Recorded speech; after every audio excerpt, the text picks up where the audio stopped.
sama orang sekarang belajar agama ini juga mudah, langsung diketik aja hadis tentang wudu, keluar itu. Bukhari ini keluar. Apa yang terjadi? Akhirnya sekarang manusia ini bisa belajar sampai ke sumber. Langsung pada sumbernya karena bisa ngakses secara langsung. Hasilnya apa? Rata-rata terus lupa kalau mereka ini bukan eranya sahabat. Langsung begitu bisa baca ke sumber langsung, perasaannya hidup di zaman Rasulullah. Lah maka sekarang banyak orang tiba-tiba melupakan ini tahun 2019,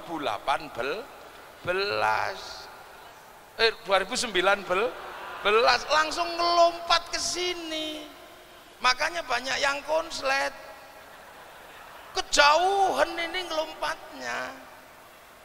Nah inilah, ini milenial itu menghasilkan generasi seperti ini, yang akhirnya tidak ada lagi yang ngasuh, nggak ada pengasuhnya. Kita dulu ngaji di depan kiai ada yang ngasuh, dapat ilmu, dapat akhlak. Sekarang nggak ada pengasuhnya, yang ngasuh adalah dunia virtual. Iya, milenial langsung dunia virtual, langsung diasuh sama Syekhul Googli, langsung diasuh di sini. Maka orang mengalami kehilangan 4 lompatan hermeneutika. Nah, ini tak, saudara kiai milenial ini.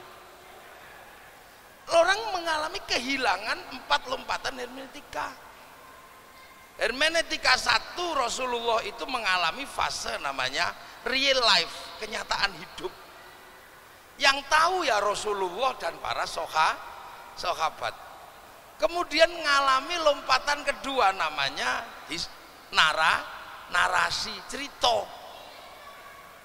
Nah, setelah itu ngelompat ke hermeneutika 3 namanya historiografi, penulisan. Nah, keempat namanya ideologi. Ini fase sebenarnya adalah fase sudah dalam dunia keyakinan. Begitu orang ini ngelompat ke sini karena ketemu dengan sumber cerita langsung, dia lupa bahwa ada yang hilang. Makanya jangan salahkan kalau akhir-akhir ini NU agak sedikit kerepotan. Kenapa kerepotan?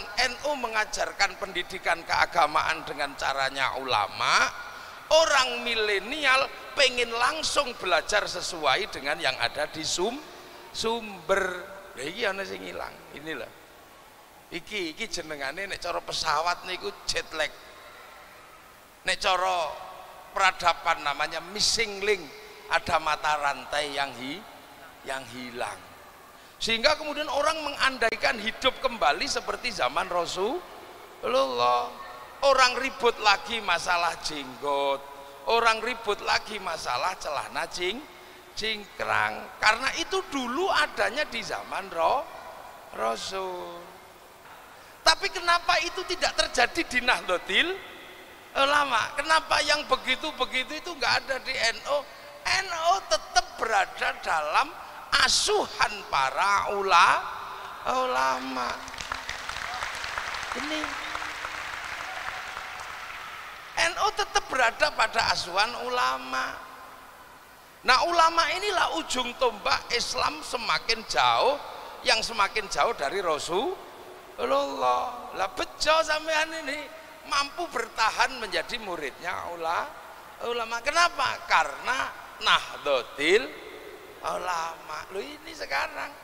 Jadi memang ini bejo, orang sekarang kok mau dimong sama ulama itu bejo. Begitu tidak dimong sama ulama, apa yang terjadi? Runtuhlah peradaban yang sudah dibangun oleh sedemikian panjang semenjak zaman Rasulullah. Nah, ini yang terjadi.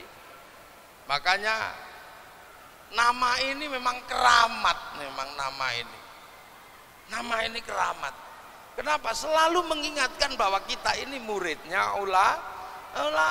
Dan ulama itu sekarang yang ada ini, yang NU ini, ulama yang ada di Indonesia, yang sudah mengalami beberapa asam garam bagaimana menanam Islam di negeri yang jauh. Ulama ngerti ini Indonesia.